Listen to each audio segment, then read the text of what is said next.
Secondly, once we've clarified the agenda, we can then start to think about the gap. Now, the gap, just as sailors record their destination and their current location as important navigational data, we must establish reference points in coaching. Our first navigational point is, where do you want to be? And our second navigational point is, where are you now? Now, the difference between these points we will call the gap. It's the gap where the focus is for coaching. Now, it may sound obvious, but without an identified gap, there is no coaching. That's really important. If there's no gap, there's no coaching.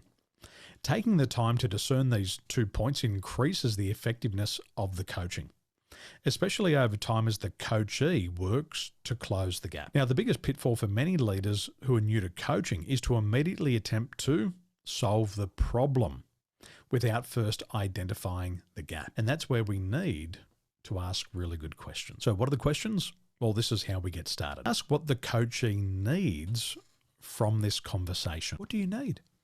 What do you need from me? Now, it also says here that they may just need to vent. They may just need to complain. They may just need to get something off their chest. That's also okay. We carry a lot of weight on our shoulders when we're in business.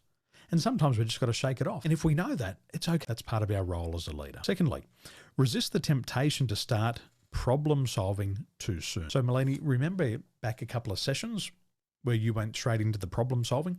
We want to delay that as much as we can. It's very tempting because we know I'm a consultant and a coach.